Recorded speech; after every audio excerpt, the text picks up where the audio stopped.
وبارک وسلم صلاة دائمة سرمدا ابدا۔ اسلامی سال کا پہلا دن ہے، محرم الحرام کی آج پہلی تاریخ، اور اللہ کا شکر ہے کہ یہ نیا سال جمعہ کے دن سے شروع ہو رہا ہے۔ اللہ تعالی اس نئے سال کو ہم سب کے لیے خیر و برکت والا سال بنائے۔ ویسے تو اے مومنو، سال کی شروعات ہی سے مسلمانوں کو قربانی کا جذبہ سکھایا جاتا ہے۔ ذی الحجہ کے مہینے میں بہت بڑی قربانی، جس کو ذبح عظیم کہا ہے قرآن عظیم نے، سیدنا اسماعیل علیہ السلام کی قربانی کی یاد دلائی جاتی ہے۔ اور محرم آتے ہی شرق و غرب، شمال و جنوب، تمام تر مومنین کے درمیان ایک چرچا مشہور ہو جاتا ہے، وہ صبت رسول، لخت جگر بطول سیدہ فاطمۃ الزہرا کے آنکھوں کے نور سیدنا امام حسین اعظم رضی اللہ تعالی عنہ کی قربانی کے چرچے ہیں۔ اور میرے عزیزو، صدیاں بیت گئی سیدنا امام حسین کی قربانی کو لے کر، لیکن ذکر اب تک پرانا نہیں ہوا۔ ہر سال مسلمانوں کے درمیان یہ ذکر بڑے زور و شور سے آتا ہے، اور بڑے اہتمام کے ساتھ مومنین اس کا سننے کا اہتمام کرتے ہیں۔ میں ایک چیز آپ کو بتاؤں، کبھی کسی نے یہ نہیں کہا کہ ہر سال کربلا کی داستانیں کیوں سناتے ہیں۔ آدمی اگر ایک کہانی سنا ہو تو دوسری مرتبہ سننے کا اس کو دل نہیں کرتا، یا اگر بہت انٹرسٹڈ ہے تو دوسری مرتبہ سن لے گا، تیسری مرتبہ دل نہیں کرتا۔ لیکن مجھے بتاؤ، بچپن سے ہر سال آپ شوق سے سنتے ہیں یا نہیں امام حسین کو؟ اور کبھی مقرر سے یہ نہیں کہتے یا سنانے والے سے یہ نہیں کہتے کہ ہر سال یہی سنایا جا رہا ہے، بلکہ میں یہ کہتا ہوں، ہم اگر ہر سال کربلا کی داستانیں سناتے ہیں تو چلو مان لیا کہ کوئی مولوی صاحب لوگوں نے یہ شروع کر رکھا ہو، لیکن یہ کروڑوں کے عوام کیا پاگل ہے جو ہر سال سننا چاہتے ہیں؟ حقیقت میں بات یہ ہے، میں اس کو ایک فلسفے سے سمجھانا چاہتا ہوں۔ آپ کلمہ کون سا پڑھتے ہیں؟ لا الہ الا اللہ محمد رسول۔ آپ کے باپ کا کلمہ بھی یہی تھا، آپ کے دادا کا کلمہ بھی یہی تھا، پردادا کا بھی کلمہ یہی تھا، سالوں پہلے بھی جائیں تو صحابہ، تابعین، اولیاء کا کلمہ بھی یہی تھا۔ 14 صدیاں بیت گئی، ہر صدی میں یہی کلمہ، اور آج بھی ہم اس کلمے کو ایک ایک بار نہیں سینکڑوں مرتبہ پڑھتے ہیں، اپنے بچوں کو بھی یہی یاد دلاتے ہیں۔ لیکن کبھی یہ کیوں نہیں کہتے کہ یہ کلمہ بہت پرانا ہے، اسی کو کیوں پڑھا جاتا ہے؟ نیا کلمہ نہیں آئے گا، پرانا ہے، سب کو پتا ہے، لیکن پڑھنے میں کبھی کسی کو اکتاہٹ بھی نہیں آتی۔ کلمہ طیبہ جو پڑھتا ہے اسے اندازہ ہوتا ہوگا شوق سے اس کا ورد کرتا ہے۔ جہاں پر بھی ذکر کر کے دیکھیں آپ لا الہ الا اللہ محمد الرسول اللہ کا، اکتاہٹ نہیں آتی، بے چینی نہیں ہے، اس میں جدت ہے، اس میں نیاپن ہے۔ یہ کلمہ ہر صدی کا ہے، ہر زمانے کا ہے۔ تو 14 صدیوں سے جب کلمہ پرانا نہیں ہوا تو پھر وہ بات ہمیں یاد آتی، حسین اعظم ہے کون، جس کو اس شعر سے سمجھا گیا ہے، سر داد نہ داد دست در دست یزید، حقا کے بنائے لا الہ است حسین۔ سر دے دیا ہاتھ نہ دیا یزید کے ہاتھ میں، اور حق تو یہ ہے کہ لا الہ کی جڑ کا نام حسین ہے۔ تو لا الہ کی جڑ کا نام، لا الہ کی بنیاد کا نام حسین ہے، تو جس طرح کلمہ پرانا نہیں ہوتا، اسی طرح حسین کا تذکرہ بھی کبھی پرانا نہیں ہوتا۔ عزیزان گرامی، محرم الحرام یہ حرمت والے 4 مہینوں میں سے ایک ہے۔ سال کے 12 مہینوں میں اللہ تعالیٰ نے قرآن پاک میں فرمایا 4 مہینے حرمت والے ہیں، رجب، اور پھر یہ ذی القعدہ، ذی الحجہ اور محرم، یہ 4 مہینے حرمت والے ہیں۔ اس میں جنگ و جدال، قتل و قتال سب حرام ہے۔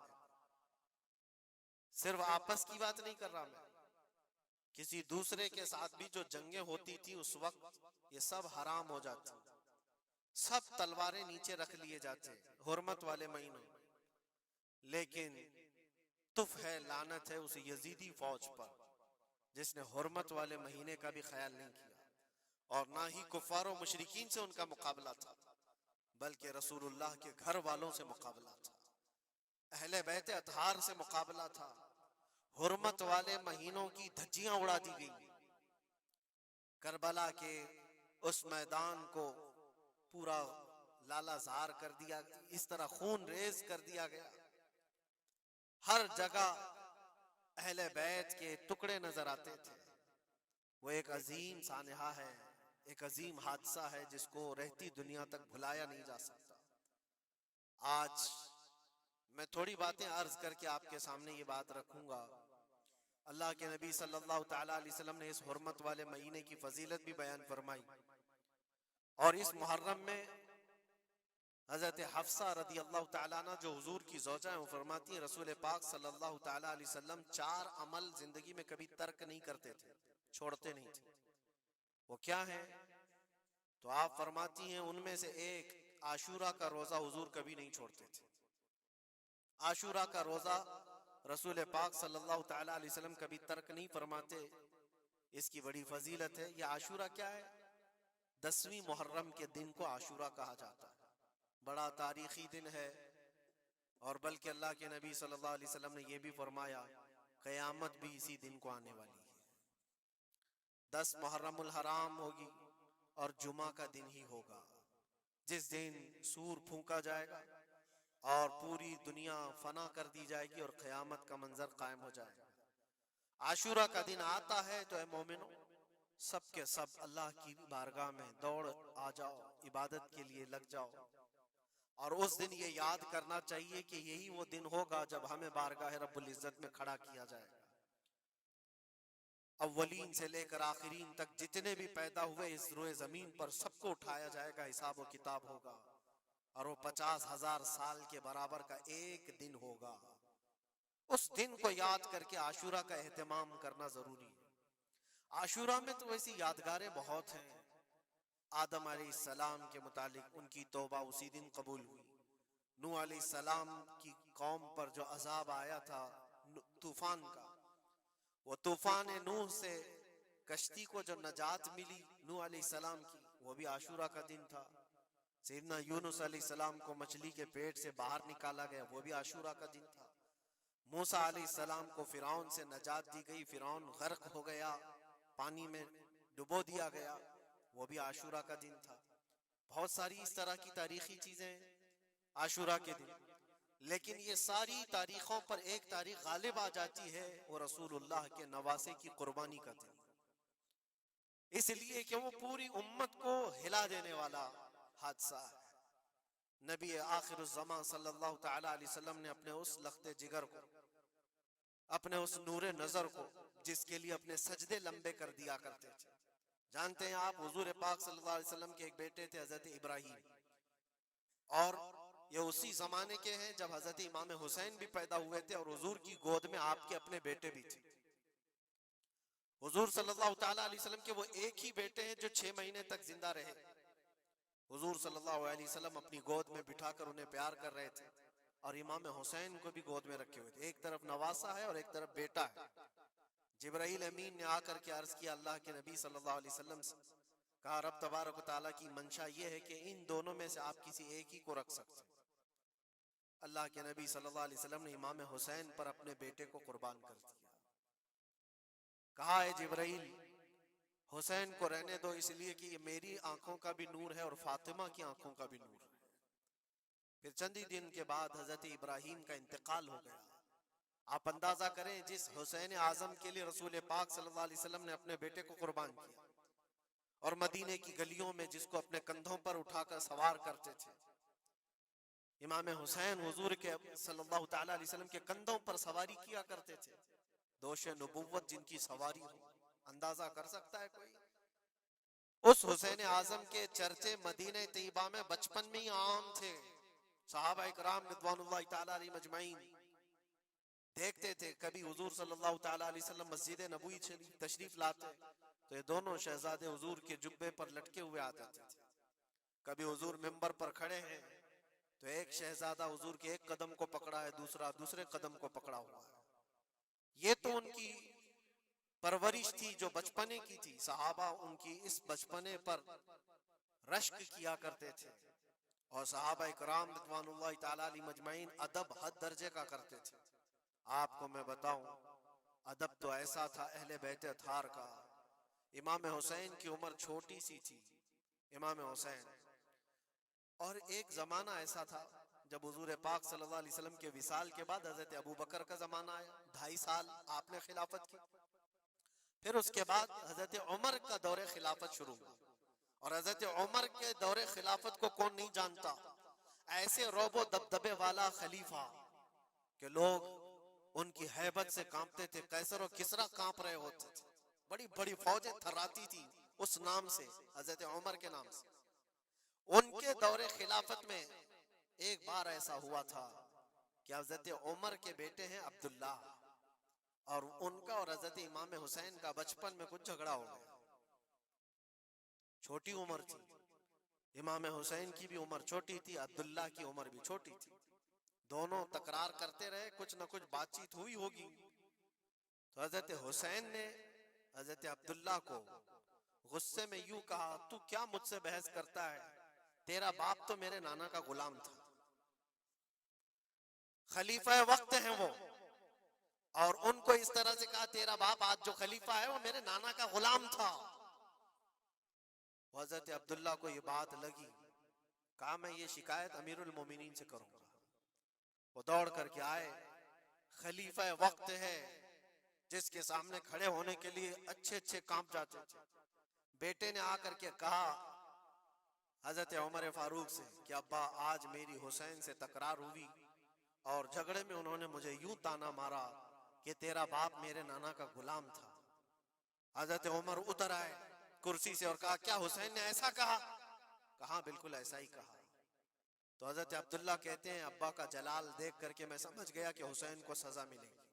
کہا جاؤ حسین کو بلا لاؤ, حسین کو بلا لاؤ, انہوں نے یہ کہا ہے میں سننا چاہتا ہوں. حضرت عبداللہ دوڑے ہوئے گئے, چند اور لوگ بھی ساتھ میں آ گئے کہ حسین کی پیشی ہو گئی ہے خلیفہ وقت کے دربار میں. امیر المومنین عمر ابن خطاب نے طلب کیا ہے. حضرت حسین آئے, اور وہ شہزادے کے اندر جو رعب و دبدبہ ہے, جلال ہے, جمال ہے, وہ بچپنے سے قائم ہے. رسول اللہ صلی اللہ علیہ وسلم کا لعاب پاک جس نے پیا, خلیفہ وقت کے سامنے آ کر کھڑے ہوئے. حضرت عمر نے پوچھا حسین میرے بیٹے کو کیا آپ نے ایسا کہا ہے کہ تیرا باپ میرے نانا کا غلام تھا؟ حضرت حسین نے کہا ہاں میں نے کہا ہے. ڈر کس بات کا, خوف کس بات کا, جو کہا ہے وہ کہہ رہا ہوں, ہاں میں نے کہا. حضرت عمر نے کہا کیسے کہے بتاؤ, کس طرح سے تم نے کہا تھا, بول کے بتاؤ. حضرت حسین نے کہا میں نے عبداللہ سے یہ کہا تیرا باپ میرے نانا کا غلام تھا. حضرت عمر نے کہا اور ایک بار بولو. حضرت حسین نے پھر کہا عبداللہ تیرا باپ میرے نانا کا غلام تھا. حضرت عمر نے کہا اور ایک بار بولو. 3 بار بولنے کے بعد ان کے دونوں بازو پکڑ کر کے گھٹنے زمین پر ٹیک دیا. حضرت امیر المومنین کہتے ہیں میری بخشش کے لیے تمہارے جملے ہی کافی ہو گئے. آپ نے جو مجھے سند دی ہے اے حسین, بس یہ جملہ کل قیامت کے دن بھی کہہ دینا, جب میرا حساب ہو رہا ہو تو اتنا کہہ دینا عبداللہ کا باپ عمر میرے نانا کا غلام تھا. اس لیے کہ رسول کریم صلی اللہ علیہ وسلم نے فرمایا ہے الحسن والحسین سیدہ شباب اہل الجنہ, حسن اور حسین جنتی جوانوں کے سردار ہیں. یہ جسے اجازت دے دیں وہ جنت میں چلا جائے گا, جسے یہ کہہ دیں وہ کہ یہ میرے نانا کا غلام ہے. مجھے بتاؤ میرے عزیزو, اس حسین اعظم کی بات میں کر رہا ہوں, وقت کا بارعب خلیفہ امیر المومنین عمر ابن خطاب, جن کے سامنے گھٹنے ٹیک کر کے بیٹھے اور کہے یہ جملہ دوبارہ کہو, ان کا مقام کیا ہو سکتا ہے. حد درجے کا ادب صحابہ اکرام کے اندر تھا. اور ایک مرتبہ ایسا بھی ہوا تھا, حضرت عمر ممبر پر کھڑے تھے, حضرت امام حسین اپنے گھر سے دوڑتے ہوئے آئے. یہ وہ منظر تھا جب انہوں نے اپنے نانا کو منبر پر خطبہ دیتے ہوئے سنا ہے، زمانہ انہوں نے آنکھیں کھولی ہیں حضور کی گود میں، بچپنا پایا ہے رسول اللہ کے گھر میں، اور دیکھا ہے سب سے پہلے خطبہ دیتے ہوئے تو اپنے نانا کو دیکھا تھا، لیکن جب رسول کریم صلی اللہ علیہ وسلم کی وفات ہو گئی تو پورا اندھیرا سا چھایا ہوا تھا۔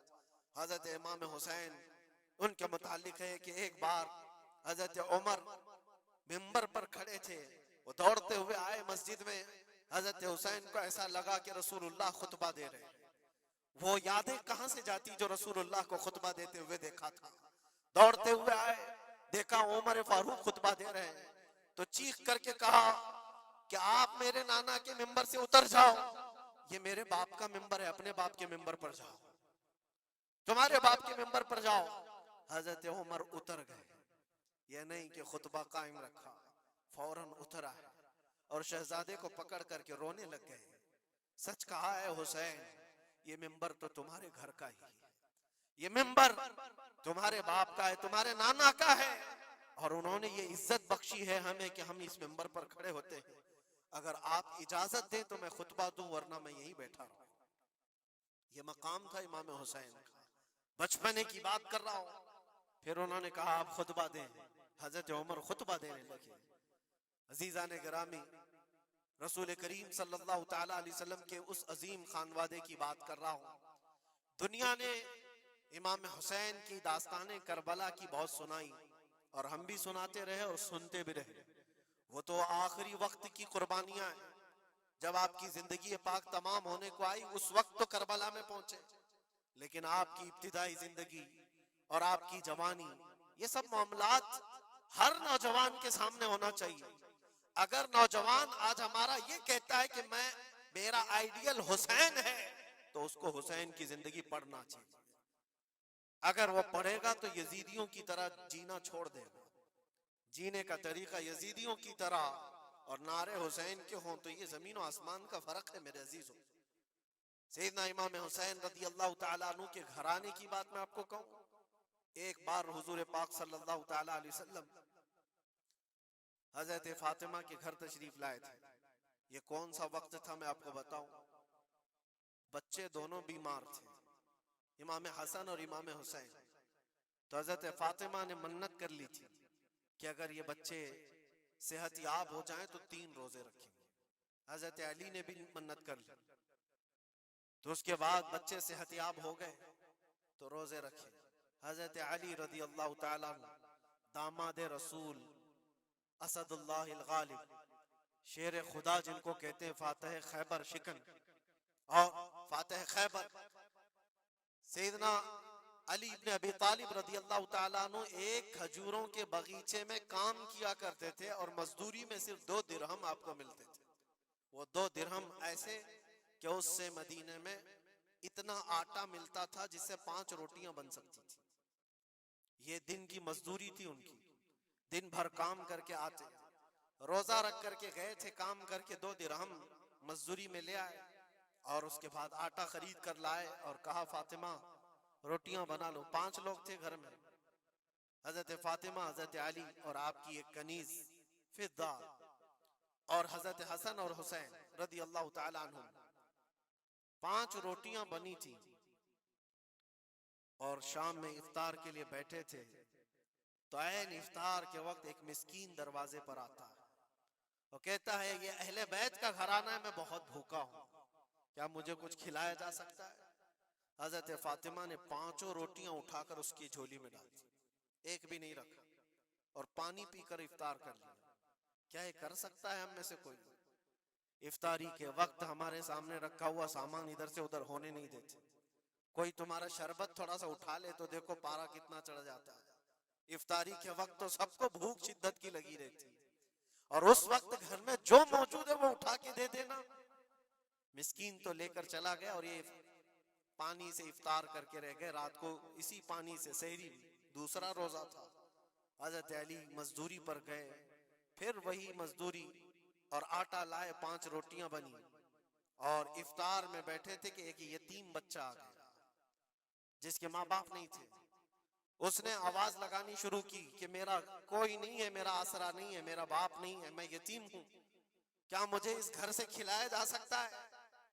آج حضرت فاطمہ نے وہ 5 روٹیاں اٹھائی، اس کی جھولی میں ڈال دی، کہا صبر کر لو، ہم پانی پی لیں گے۔ پانی پی کر دوسرا دن افطار کر لیا انہوں نے، اور اس دن اسی طرح سے سحری کیے، اور تیسرا روزہ تھا۔ کون رکھ سکتا ہے میرے عزیز؟ ایک روزہ ہی لوگوں کے لیے کتنا بھاری ہوتا ہے۔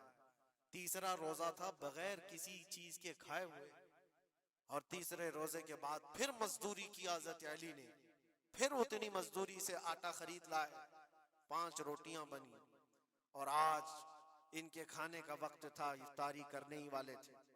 جیل سے چھوٹا ہوا ایک قیدی ان کے گھر کے پاس آیا۔ قیدی تھا جو برسوں سے جیل کی سزا کاٹ رہا تھا، اچانک آیا اور کہا میں بہت بھوکا ہوں، میرے پاس کوئی اسباب نہیں، کھانے پینے کا کوئی سامان نہیں، اور میں نے اس گھرانے کی بڑی تعریف سنی ہے، یہ اہل بیت کا گھرانہ ہے، کیا مجھے کھلایا جا سکتا ہے؟ یقیناً وہ لجپال گھرانہ ہے، وہ سخی گھرانہ ہے۔ آج بھی 5 روٹیاں اٹھائی اور ڈال دی، اور حالت یہ ہو گئی تھی کہ سب کا پیٹ پیٹ سے لگ گیا تھا، اور آواز نہیں نکل رہی تھی کسی کی۔ تیسرا دن گزرا تھا، اور اس وقت سب حسنین کریمین طاق میں دبکے ہوئے اندر بیٹھے ہوئے تھے۔ حضرت علی جھکے ہوئے تھے، حضرت فاطمہ بھی وہ سجدے میں تھی۔ رسول کریم صلی اللہ تعالی علیہ وسلم اس حالت میں اس گھرانے میں تشریف لاتے، اور آئے آواز دیا تو آواز کسی کی نکل نہیں رہی، سناٹا ہے گھر میں۔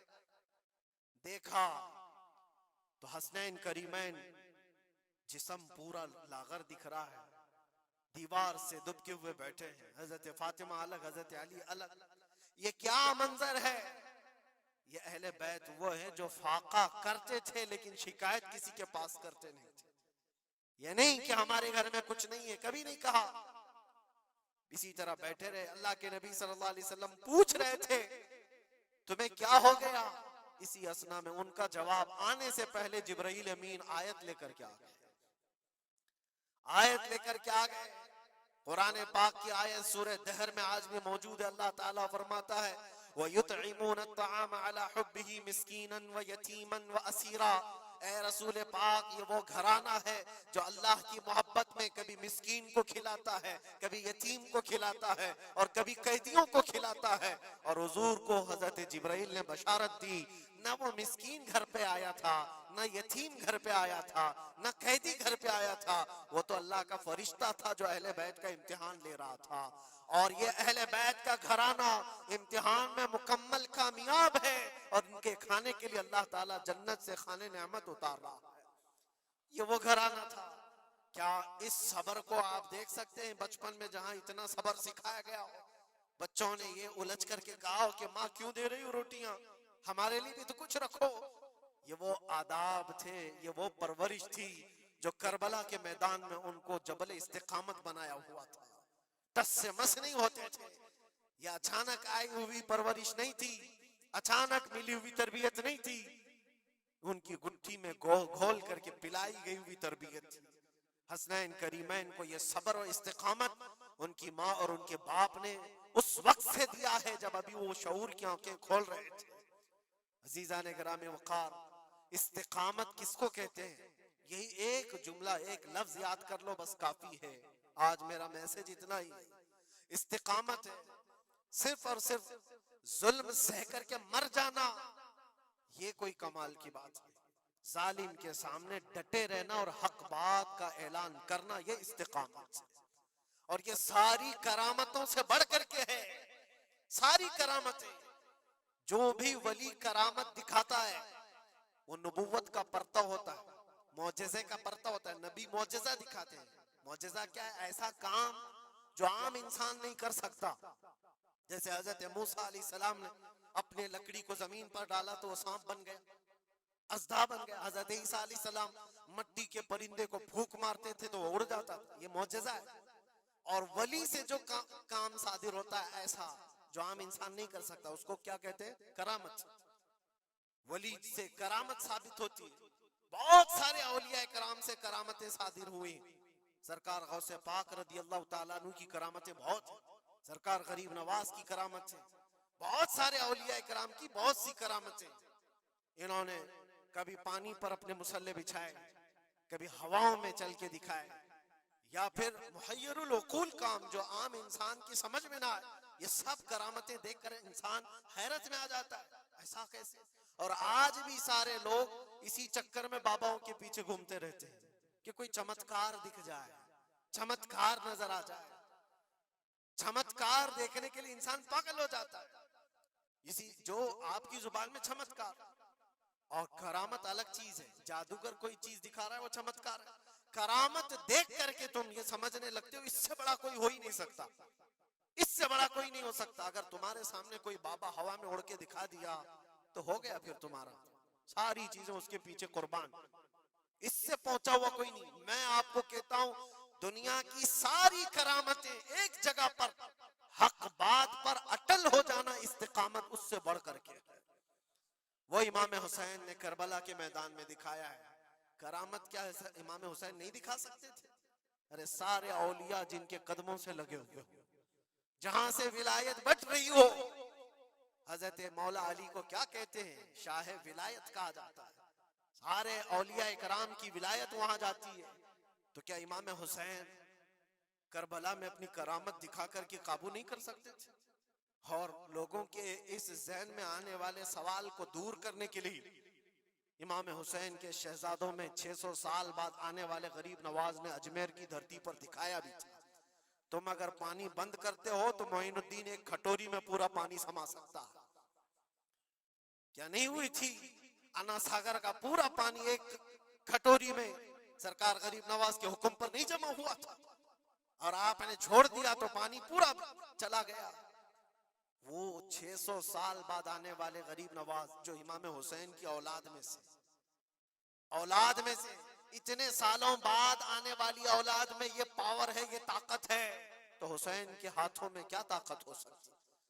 ارے دریائے فرات تو ان کے قدموں سے لگ کر کے بہتا اگر حکم دیتے، لیکن امام حسین رضی اللہ تعالیٰ عنہ کرامت سے اگر وہ معاملہ حل کر دیتے تو ہم جیسے نکموں کے لیے آئیڈیل کون ہوتا؟ ہم جیسے غریبوں کے لیے آئیڈیل کون ہوتا؟ وہ تو بڑے لوگ تھے، متقی تھے، پرہیزگار تھے، رسول اللہ کے خاندان سے تھے، انہوں نے کرامتوں سے ان معاملات کو حل کیا ہوگا۔ لیکن ہم جیسے لوگ اس زمانے میں اپنے دور کے یزیدیوں سے لڑنے کا وقت ہوتا تو ہم کون سی کرامت دکھاتے؟ اسی لیے امام حسین نے قیامت تک آنے والے مسلمانوں کے لیے کرامت دکھا کر کے اس میدان کو فتح نہیں کیا، استقامت دکھا کر۔ یہ میسج تھا کہ اے مسلمانوں، جیسی بھی بڑی طاقت تمہارے سامنے آئے ڈٹے رہو، جمے رہو، اور مرنے کا خوف نہ رکھو۔ اگر کٹ جاتے ہو، مر جاتے ہو تو کوئی فرق نہیں پڑتا، کیونکہ رب تبارک و تعالیٰ نے پہلے ہی قرآن میں گواہی دے دی ہے وَلَا تَقُولُوا لِمَنْ يُقْتَلُ فِي سَبِيلِ اللَّهِ أَمْوَاتٌ بَلْ أَحْيَاءٌ وَلَكِنْ لَا تَشْعُرُونَ۔ جو اللہ کی راہ میں مارے جائیں انہیں مردہ نہ کہو، وہ زندہ ہیں، تمہیں اس کا شعور نہیں۔ اور وہ زندگی تو آج بھی ہم دیکھ رہے ہیں، آج بھی ہم دیکھ رہے ہیں، اسلام زندہ ہوتا ہے ہر کربلا کے بعد۔ کیا یہ نہیں دیکھ رہے؟ ہر گھر پہ امام حسین کے چرچے، جلنے والے ہوں گے، کڑنے والے ہوں گے، لیکن ان کو انگلیوں پہ گنا جا سکتا ہے، باقی چاہنے والوں کی تعداد ستاروں سے زیادہ ہے۔ امام حسین کا جھنڈا آج بھی اسی طرح لہرا رہا ہے۔ سچ بتاؤں میں آپ کو، کبھی آپ کو اتفاق ہو تو ملک شام کے دمشق میں بھی جانا، جہاں پر 3 سال یزید کا دربار لگتا تھا، وہ بھی اپنے وقت کا خلیفہ بنا ہوا تھا، اور اس نے جو اپنے دور خلافت میں، اپنے دور حکومت میں ظلم ڈھائے وہ تاریخ میں رقم ہو چکے۔ جا کر کے پوچھنا اہل شام سے، دمشق والوں سے، کہ ایک دور یہاں تمہارا بادشاہ رہتا تھا، شام کا حکمران یزید، وہ کہاں ہے، اس کی قبر کہاں ہے؟ لوگ تو بغلیں اٹھا کر کے آپ کو کہیں گے کہ یہاں تو کوئی ایسی قبر نہیں دی تھی۔ ہاں ہم کو پتا ہے، بعض مورخین نے، بعض دانشور جو پڑھے لکھے وہ کہتے ہیں جہاں پر سارا کچرا ایک جگہ پھینکا جاتا ہے، ڈم کیا جاتا ہے دمشق کا، وہاں کہیں اس کی قبر کھو گئی، اس میں کہیں قبر کھو گئی۔ یہ تو اس کی بات کر رہا ہوں جو بادشاہ تھا، فوج رکھتا تھا، تاج رکھتا تھا، تخت رکھتا تھا اور حکومت رکھتا تھا، اس کا سوال ایسے۔ پھر آؤ عراق کی سرزمین پر اور کربلا جاؤ، سوچو ایک کھلا چٹیل میدان تھا، یہاں پر کوئی آبادی نہیں تھی، دور دور تک ایک دریائے فرات بہتی تھی اور باقی کچھ نہیں تھا. اور جا کر کے آپ ڈھونڈنے لگ جاؤ گے کہ وہ میدان کہاں ہے تو تمہیں میدان نہیں ملے گا، ہر جگہ آبادی ہی آبادی. ایک حسین و جمیل شہر ہے، اور لوگوں سے پوچھو کہ یہاں تو ہم نے سنا تھا رسول اللہ کے شہزادے حسین کو کاٹ کر کے ٹکڑوں میں بدل دیا گیا تھا، ان کے شہزادوں کو، اور امام حسین کے سر کو الگ کر دیا گیا، جسم کو الگ کر دیا گیا، ان کے بیٹوں کے جسم پر گھوڑے دوڑا دیے گئے تھے. سنا تو ایسا تھا کہ ان کے سب جسم کو اس طرح سے بکھیر دیا گیا تھا. وہ کہاں ہیں؟ کیا مٹ گئے تاریخ میں؟ نہیں، آپ کو ہاتھ پکڑ کر لے جا کر ایسے دربار میں کھڑا کریں گے جس دربار کی اونچائی دیکھنے سے ٹوپی گر جاتی ہے. اس حسین دربار کو دیکھتے ہی دل میں ہیبت طاری ہوتی ہے، اور پھر تم بے اختیار یہ کہہ دو گے، حسین کا دربار دیکھتے ہی تمہاری زبان سے یہ الفاظ نکل پڑیں گے، شاہ است حسین، بادشاہ است حسین. وہ اب بھی بادشاہ ہے، اب بھی شاہ ہے، اور ہزاروں لوگوں کو دیکھا ہے ہم نے حسین اعظم کی قبر پاک کے پاس آتے ہیں. میں پوچھا تھا ایک بڑے بزرگ سے، چٹیاں وہاں پر بہت اندر رہتی ہیں، بہت سارے لوگ اپنے پیسے بھی ڈالتے ہیں، نذرانے بھی پیش کرتے ہیں، بہت ساری چٹیاں ہوتی ہیں. میں نے پوچھا یہ چٹیاں کیا ہیں؟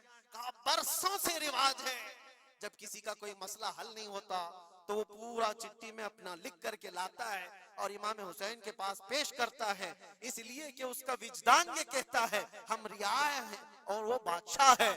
بادشاہ کے سامنے اگر شکایت نہ کی جائے تو پھر کس کے سامنے کی جائے؟ لوگ اپنی شکایتیں آج بھی پیش کرتے ہیں.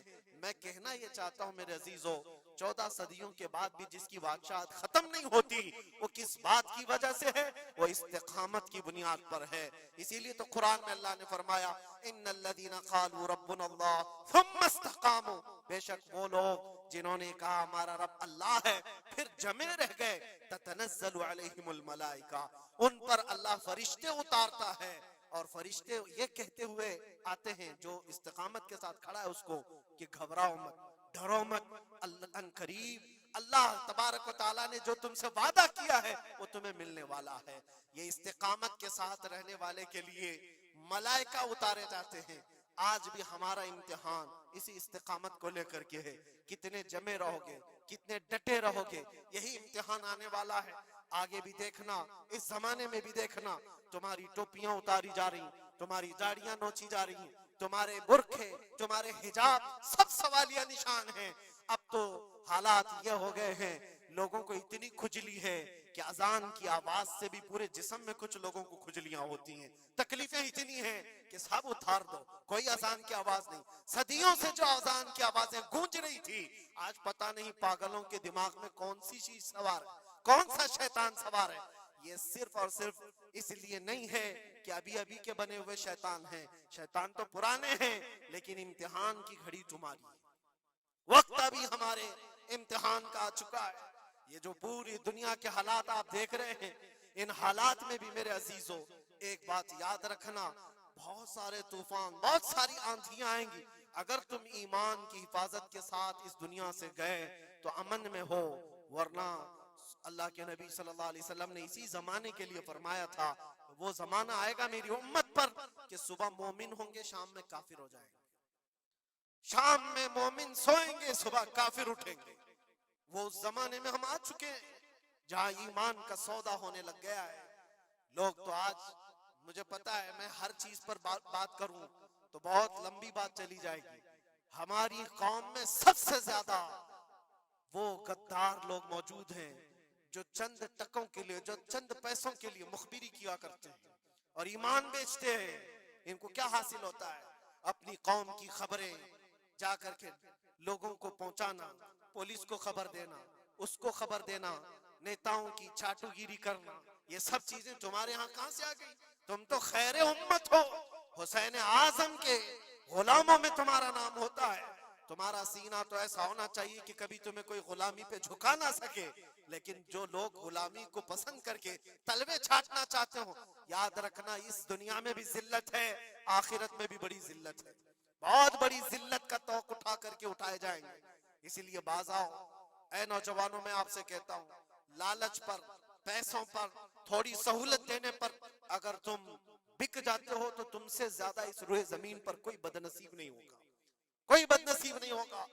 آپ کو پتا ہے منافقین کے رد میں اللہ نے کتنی آیتیں اتاری، اور قرآن میں اللہ نے فرمایا ان المنافقین فی الدرک الاسفل من النار، بے شک منافقین جہنم کے سب سے نیچے حصے میں ہوں گے، سب سے زیادہ عذاب میں ہوں گے۔ کون ہے وہ منافق؟ جو چہرے سے مسلمان دکھتے ہوں اندر سے کافر ہوتے ہیں، یہ دغا باز، دھوکے باز۔ آج پتہ ہے آپ کو ایران کی اس لڑائی میں سب سے زیادہ اسے نقصان کس چیز سے ہوا تھا؟ میں اس جنگ پر بات نہیں کر رہا، لیکن اس مقابلے کو آپ اپنے سامنے جو پیش آ رہی ہے ان حالات کو دیکھ کر کے سمجھو۔ سب سے زیادہ یہودیوں کی طرف سے نہیں، ان کی قوم میں موجود ان کے غداروں سے تھا، جنہوں نے جگہ جگہ بم اڑائے، جگہ جگہ اسرائیل کا کام کیا وہاں پر۔ یہ سارے ہر زمانے میں ہوتے ہیں۔ ان کو کیا فائدہ تھا؟ ان کو کیا چیز ملنے والی تھی؟ بس تھوڑے سے پیسے یا تھوڑی سی سہولتیں یا تھوڑا سا دنیا کا عیش ملتا۔ یہ ہر زمانے میں ہوتا ہے۔ یہ تمہاری زندگی میں کبھی آفر آئے تو ٹھکرا دینا، اس لیے کہ رسول اللہ سے غداری کبھی نہیں کرنا۔ حضور پاک صلی اللہ تعالیٰ علیہ وسلم کو قبر میں بھی تمہیں منہ دکھانا ہے اور حشر میں بھی منہ دکھانا ہے۔ آج تمہاری دشمنی بھی اگر کسی مسلمان سے ہو جائے تو اس کی خبر گیری کرنا یا اس کی جاسوسی کر کے دوسرے تک پہنچانا، یہ سخت قبیح کام ہے، بہت ہی برا فعل ہے۔ اس اللہ تعالیٰ کی اس پر لعنت ہے جو اس طرح کے کاموں میں مصروف ہے۔ غداروں سے بہت بڑا نقصان ہے۔ آج استقامت کی بات میں کر رہا ہوں، ایسے حالات بھی تمہارے ساتھ آئیں گے، تمہارے اپنے ٹوٹ جائیں گے، بکھر جائیں گے، لوگ چھوڑ کر کے غداری کریں گے۔ آپ کو میں بتاؤں، میں قید کی حالت میں تھا، 22 دن تک مجھے ادھر سے ادھر گھمایا جا رہا تھا انویسٹیگیشن کے نام پر۔ ایسا لگ رہا تھا کہ یہ بہت بڑا کوئی آتنکوادی پکڑ کر کے لائے، پورا جلوس لے کر کے گھوم رہے۔ ارے دو جملے کیا بولے جس کی بنیاد پر اتنے ساری تم نے گھما دیے ساری چیزیں۔ میں کبھی بولتا نہیں اس چیز پر، آج میں آپ کو بتا رہا ہوں۔ میرے سامنے بیٹھا ہوا آفیسر جو انویسٹیگیشن کر رہا ہو، اسے تو 5 چیزیں معلوم تھی، وہ یہ چیزیں پوچھ رہا ہے، لیکن سامنے مجھے خود اس نے بتایا۔ تھوڑی دیر کے بعد میسج آتا ہے، پھر میسج آتا ہے، پھر میسج آتا ہے، اور وہ ہنس رہا ہے اور کہہ رہا ہے مفتی صاحب یہ دیکھو آپ کے فلاں حضرت نے میسج دیا، آپ کی اس تقریر کی کلپ ان کو بھیجی ہے، یہ بھی پوچھو ان سے، یہ بھی پوچھو ان سے۔ مجھے سب پتا ہے، میں کبھی اس چیز کو اظہار میں نہیں لاؤں گا، لیکن اس کا انصاف اللہ کی بارگاہ میں ہوگا، اللہ کی بارگاہ میں فیصلہ ہوگا، اور جب رسول اللہ کے دربار میں ہم کھڑے ہوں گے تو دیکھنا ہم کس کے ساتھ ہوں گے اور تم کس کے ساتھ کھڑے رہو گے۔